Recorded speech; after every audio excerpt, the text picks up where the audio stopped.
In the long ago, there was a summer when very little rain fell. All the animals suffered for want of water, but the fishes suffered most of all. In one pond full of fishes, the water was very low indeed. A crane sat on the bank watching the fishes. "What are you doing?" asked a little fish. "I am thinking about you, fishes there in the pond. It is so nearly dry," answered the crane. "Yes," the crane went on, "I was wishing I might do something for you. I know of a pond in the deep woods where there is plenty of water." "I declare," said the little fish, "you are the first crane that ever offered to help a fish." "That may be," said the crane, "but the water is so low in your pond. I could easily carry you one by one on my back to that other pond where there is plenty of water and food and cool shade." "I don't believe there is any such pond," said the little fish. "What you wish to do is to eat us, one by one." "If you don't believe me," said the crane, "send with me one of the fishes who you can believe. I'll show him the pond and bring him back to tell you all about it." A big fish heard the crane and said, "I'll go with you to see the pond. I may as well be eaten by the crane as to die here." So the crane put the big fish on his back and started for the deep woods. Soon the crane showed the big fish the pool of water.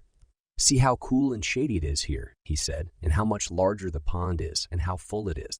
"Yes," said the big fish. "Take me back to the little pond and I'll tell the other fishes all about it." So back they went. The fishes all wanted to go when they heard the big fish talk about the fine pond which he had seen. Then the crane picked up another fish and carried it away. Not to the pool, but into the woods where the other fishes could not see them.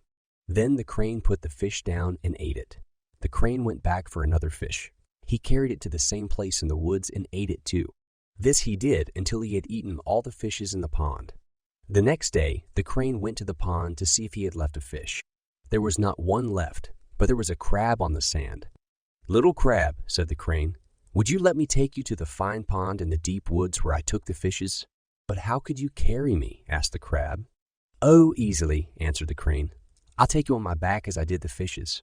"No, I thank you," said the crab. "I can't go that way. I'm afraid you might drop me. If I could take hold of your neck with my claws, I would go. You know we crabs have a tight grip." The crane knew about the tight grip of the crabs, and he did not like to have the crab hold on with his claws. But he was hungry, so he said, "Very well, hold tight." And off went the crane with the crab. When they reached the place where the crane had eaten the fishes, the crane said, "I think you can walk the rest of the way. Let go of my neck." "I see no pond," said the crab. "All I can see is a pile of fish bones. Is that all that is left of the fishes?" "Yes," said the crane.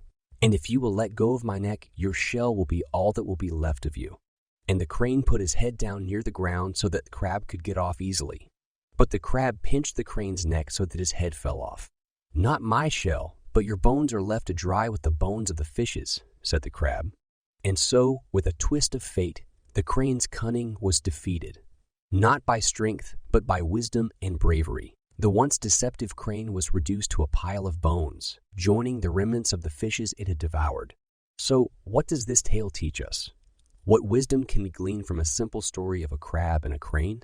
It reminds us to beware of those who offer help with unclear motives. Not all that glitters is gold, and sometimes a helping hand might be hiding a harmful intent. It highlights the power of wisdom over brute force. The crab, in all its modesty, triumphed over the crane, not with strength, but with wit and courage.